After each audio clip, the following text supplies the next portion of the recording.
tried to get over, but there was a vehicle next to me. When I looked up, there was just a stalled vehicle in the exit lane.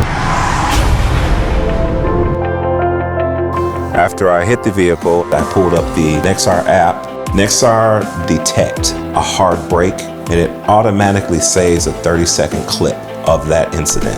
I went back through the last few seconds of my trip, and sure enough, that vehicle was just stalled with no emergency lights on whatsoever.